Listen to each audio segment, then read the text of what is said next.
Hi, malaglag ka dyan, ha? Ha? Anong ginagawa mo dyan? Oh, ingat kayo, ha? Malaglag ka, ha? Marunong ka ba lumangoy? Ay, hindi. O, mag-iingat ka. Hello po, magandang hapon. May kidaan po.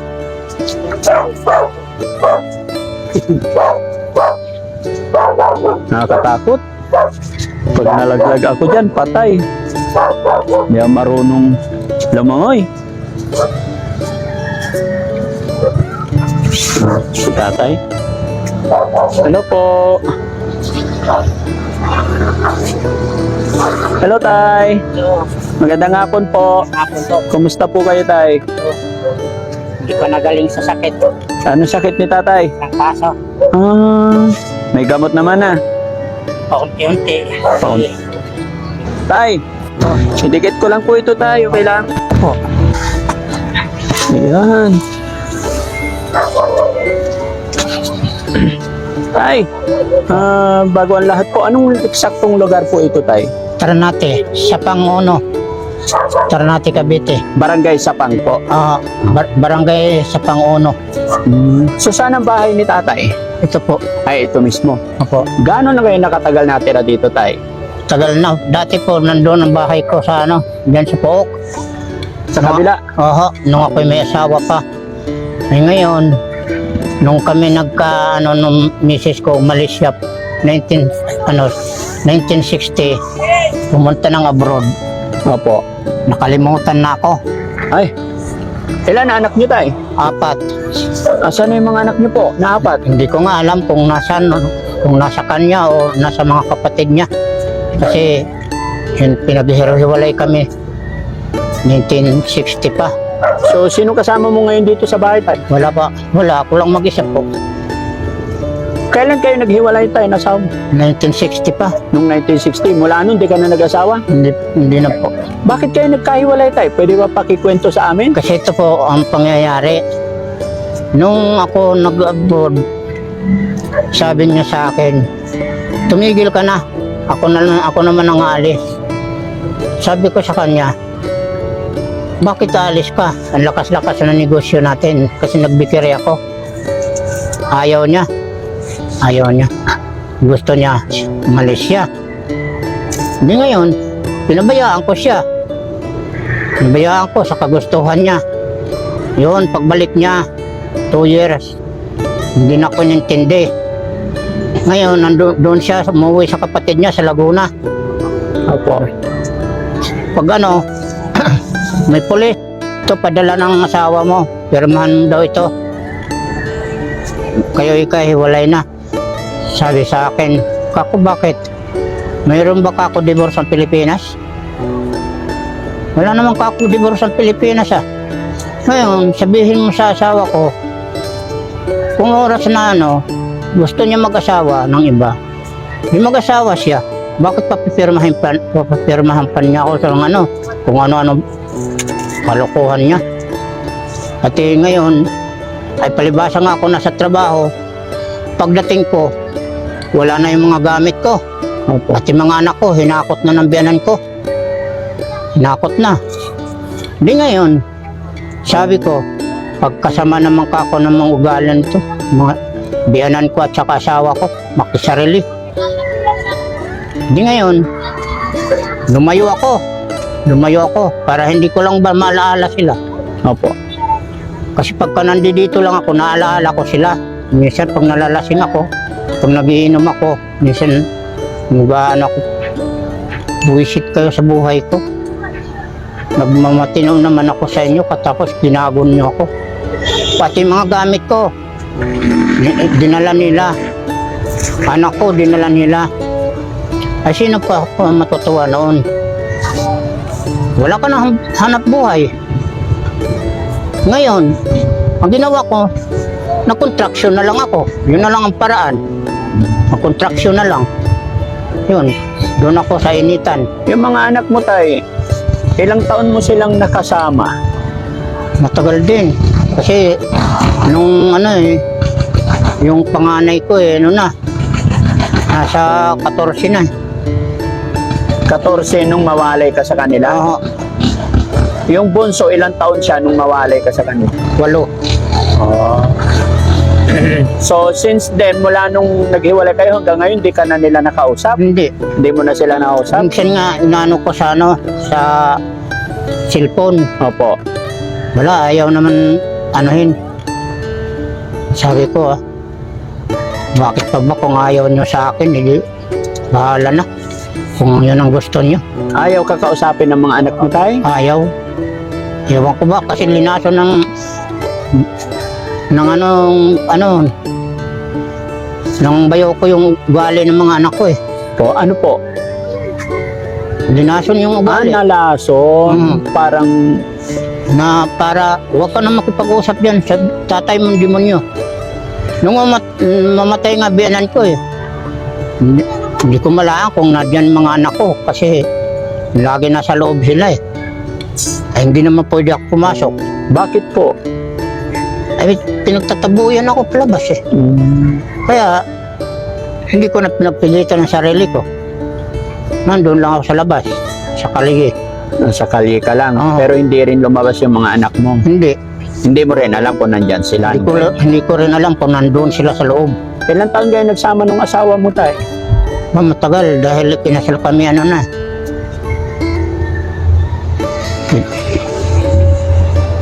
Sali hindi lang 12 taon.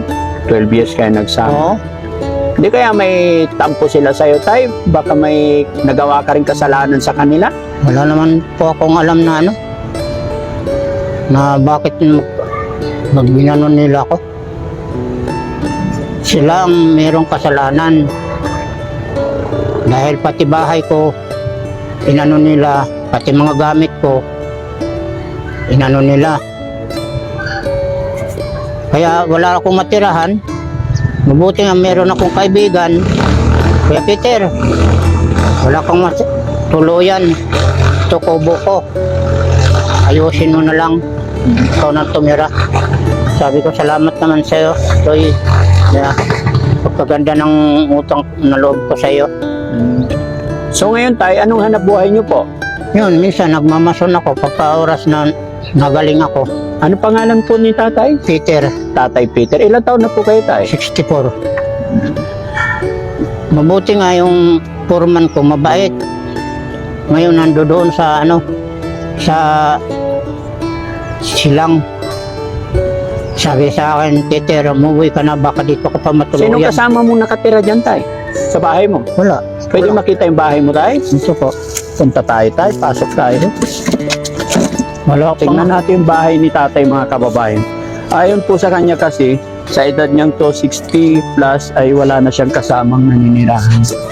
Ay, Wala pa nga ito kaayusan eh. sana bahay niyo po, tay? Ito nga. Ay, ito na. Oo. Ito. Ay, ito iba na rin to. Hindi, akin pa rin yun. Ito Wala ang pa. kabuuan. Oo, wala pa nga kaayusan eh. Wala pa kaayusan. Oo. Gaano ka nakatagal natira dito, tay? Tagal na. Ilang taon na po? Okay. Upo ka, tay. Hindi lang 7. Dito upo ka, tay, para makita ka. Hindi lang Ay. 7. Buti malakas pa si tatay. Malaki Kanya. katawan. Yung kanya naman, ito, Ilang taon ka, tay, ulit? 64. 64, hindi halatang senior, no? Oo. Minsan batak sa trabaho. Batak sa trabaho. Oo.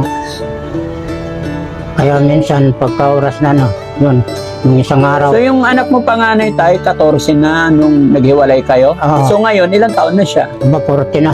40 na rin siya. Tapos yung bunso, Nasa 18 na. nasa 18 na. Kahit mula nung yung naghiwalay kayo, tay, hindi mo sila nakausap. Hindi. Baka may gusto kang sabihin, tay. Baka may gusto kang ipanawagan. Samantalahin mo na yung pagkakataon na ito. Baka sigurado ako mapapanood nila. Kung ano man yung gusto mong sabihin, kasi ayon sa napagtanungan namin, yun po ang problema mo, tay. Yung pamilya mo po. So, tay, may pagkakataon ka po para parating sa kanila yung nararamdaman mo, yung damdamin mo. Maging sa asawa mo po. Sige po, tay. Sayang kung ako may pag-asa pa na kahit hindi mo kinakasama, sana naman Huwag ka naman sumubrang galit sa akin at yung mga anak ko. Paano mo naman kahit para makita ko lang sila. Ilang taon na hindi ko sila nakikita. Maawa ka naman sa akin. Kahit hindi ka magbigay ng pera, basta makita ko lang, masaya na ako. Hindi yung kung ano-ano lang inaano mo sa akin. Kasi siyempre kahit naman anong sama ng tatay, mahal ko rin naman ang mga anak ko. Tsaka wala naman akong ginawa sa inyo masama.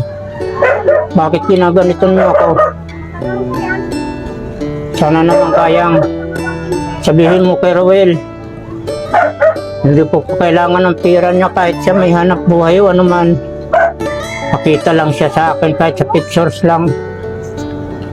At saka kay Rowena, Rosalyn, Rosemary, yun lang ang tanging pag-asa ko sa inyo. Pakita kayo sa akin kahit sa pictures man lang. Siyempre kahit pa paano, meron din nagmamahal pa sa inyong magulang. Kailan niyo ako makikita kung patay na ako? Sana naman maawa kayo sa akin. Yun lang ang inaano ko sa inyo. Sayang. Bakit inaano niyo ako?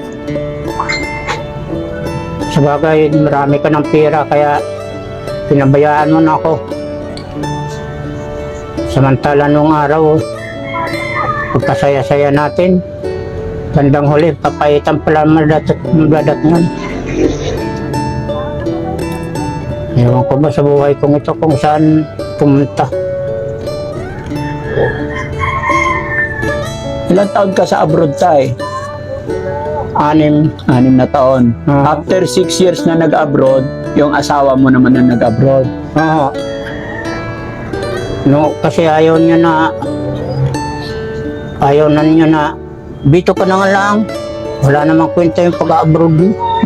Sabi ko, ano mga gagawa ko? Hindi naman ako employer.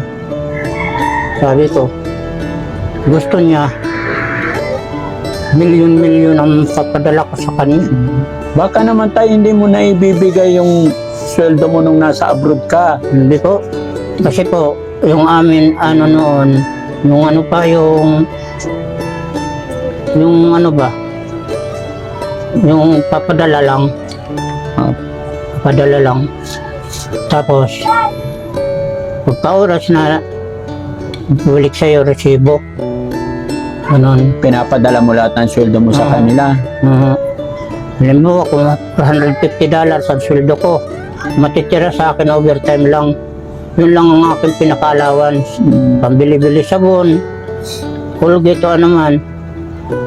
Yan ang lang akin.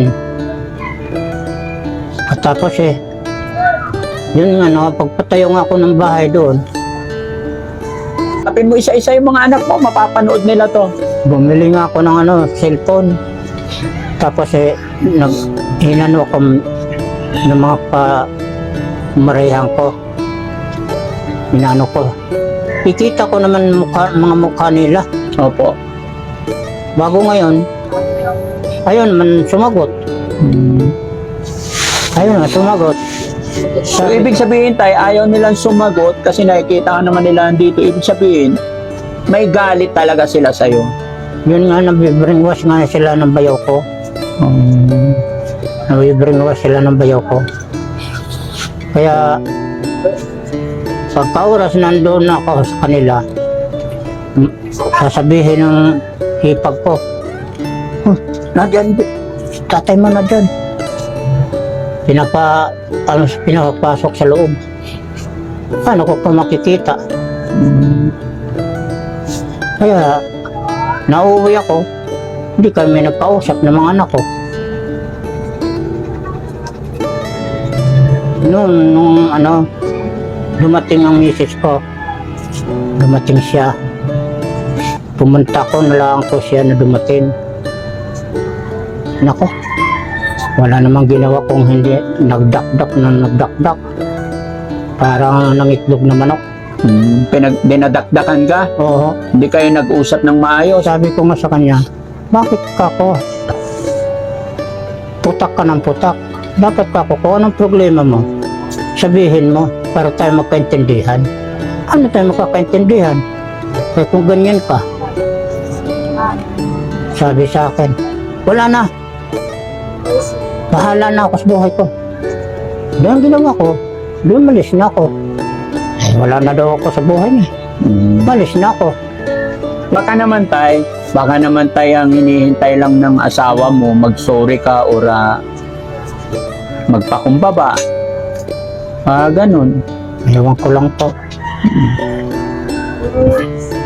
Kasi hindi ko rin alam kung anong kakasala ko sa kanya. Talagang hindi mo talaga alam kung anong kasalanan mo sa kanila, tay. Kung ano. Kasi parang napakalaking isipin na pati mga anak mong 4 nasa hustong gulang na sila.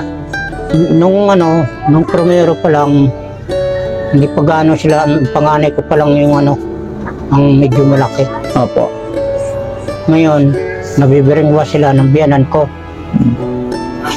Nabibiringwa sila ng biyanan ko. Pagka oras na napunta ko doon, ginagawa ng biyanan ko, pinapatakbo sa taas. Doon kayo sa taas, doon. Kahit anong brainwash yung tay, kung talagang pinaramdam mo yung pagmamahal sa kanila mula nung pinanganak hanggang nagkaedad na 14, hindi nila malilimutan kasi yung tay eh. Yun nga, ay buhat ng ang mga anak ko kasi pagka oras na may panganak sila, hindi ko naman nakakasama. Lagi ako nasa bansa. Lagi ka nasa abroad. Kaya na lumaki sila, Parang malayo ang loob. layo.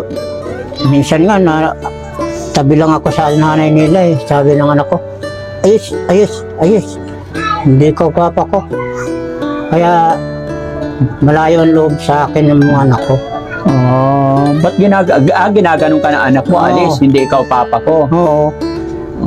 Pero ano tong problema natin, tay? Ipag-pray mo na lang, no? Apo. Wala po akong sa mga anak mo, Apo. asawa nyo, kasi hindi ko naman po alam. Nakarating lang ako dito dahil may nagsabi nga po na gusto nyong manawagan. Kaya nandito po kami. Nga pala, tay, ako nga po pala si Daddy Frankie. Apo. Magandang araw. Salamat sa po. kwento nyo po. Apo. At dahil mayroon kang trangkaso ka mo, ito tay, may bibigay ako sa'yo. Pambili mo ng gamot, 2,000. Sana Salamat po. makatulong. Salamat po. Walang ano man tay. Sa laban lang tay.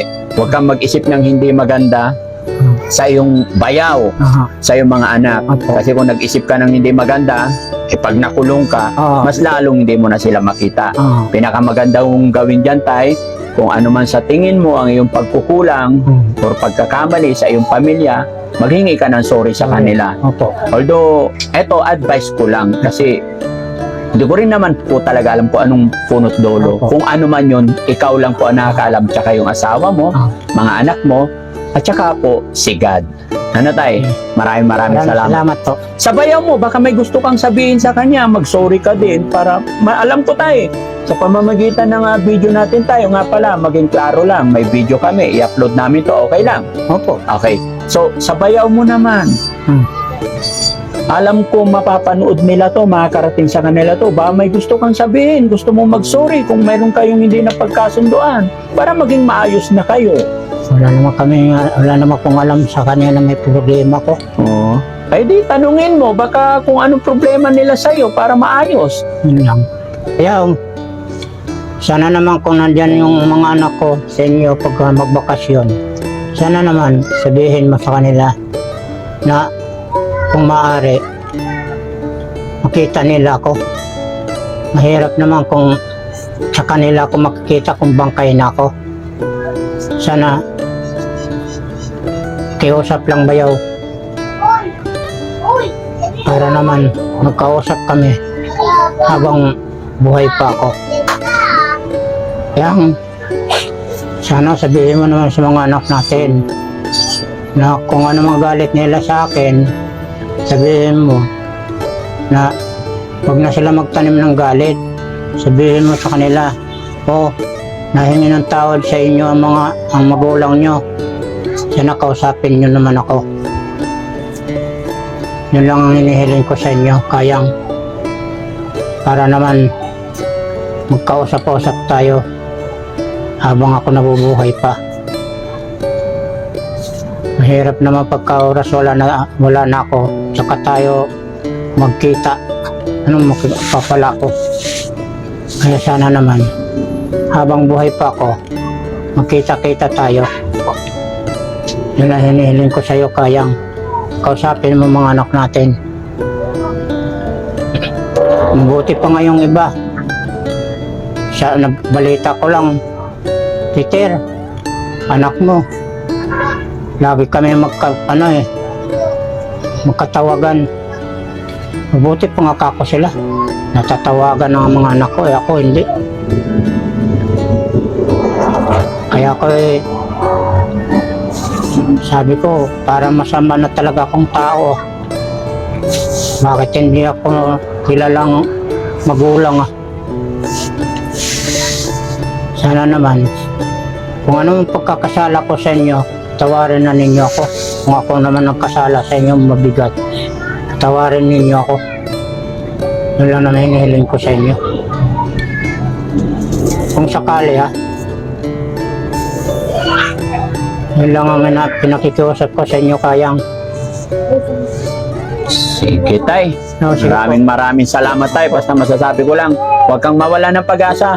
Opo. Ganun talaga minsan ang mga magulang. May kasabihan po tayo, tay, na minsan ang magulang hindi kayang tiisin ang anak.